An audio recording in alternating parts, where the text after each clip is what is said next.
Hey, this is Nate. Welcome back to my recording studio. Today I want to discuss the history of the Beatles and session drummers and set the story straight. Throughout all the tellings of the Beatles' history, there persists a constant myth that continues to divide the fan base. The myth is that Ringo Starr was not capable of performing up to snuff in the studio and that session drummers had to be used. What makes this myth continue to spread is that there is actually some truth to it, making a final determination on the legitimacy of this claim harder to prove. These claims revolve around the contributions of several different drummers. First, let's discuss the contributions of the band's drummer prior to Ringo, Pete Best. Of the songs that were recorded and released, we have the sessions in Germany when the Beatles packed up Tony Sheridan, as well as their very earliest EMI recordings as the songs that feature Pete's drumming.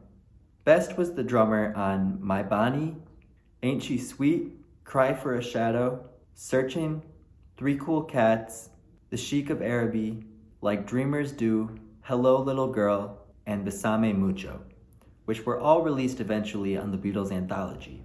However, George Martin wasn't pleased with Pete's drumming, so he suggested using a session man, Andy White.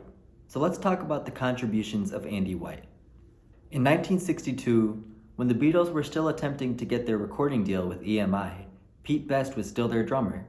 They made several recordings in the studio with Pete that have since been released on anthology, but George Martin wasn't pleased with the band's arrangements, as well as Pete's playing, and let it be known that he preferred to use a studio drummer.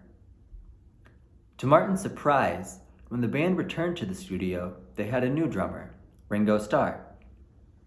Still displeased with the tempo and feel, Martin stuck to his guns of wanting a studio drummer.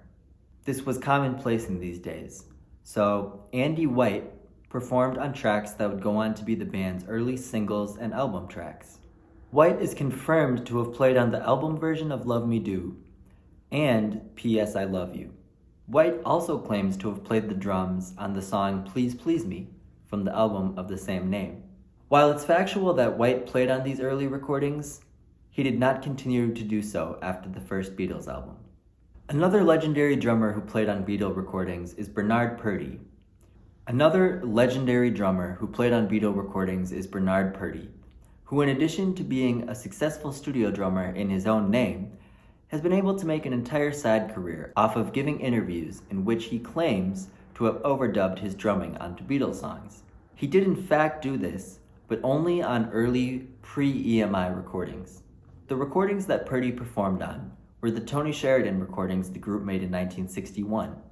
When the Fab Four reached their peak fame in the mid-60s, lots of budget labels re-released the band's 1961 recordings with a plethora of overdubs and remixing to make the recordings more digestible. Purdie overdubbed his drumming on top of Pete Best's, making the rhythm more solid and powerful. However, those were the only Beatle recordings that he played on. He did not perform on any of the band's EMI recordings, and he was never on the sessionography or documentation. He has since claimed that he was on those records and was paid by Brian Epstein to stay quiet about it all, but Epstein was not involved in the studio and did not have the power to make this kind of move. Purdie only overdubbed drums on the German recordings with Pete Best, not on any official EMI Beatle records. The next drummer who is alleged to have performed on Beatle records is Hal Blaine, perhaps the most accomplished studio drummer of all time, who played on thousands of recordings, including selections by the Beach Boys and Elvis Presley. While Blaine did perform on solo recordings by all four Beatles, he did not play on any recordings by the band itself. However, Hal did perform on other 1960s Apple recordings, just not ones by the Beatles. I think this myth has largely risen out of the fact that Phil Spector produced the Beatles' latter work, and Blaine was Spector's drummer of choice in the studio. The last drummer who allegedly played on Beatle recordings has the honor of the rumors actually being accurate, and that is Paul McCartney. The tracks McCartney played drums on include Back in the USSR, Dear Prudence, Martha My Dear, Come and Get It, Wild Honey Pie, and The Ballad of John and Yoko.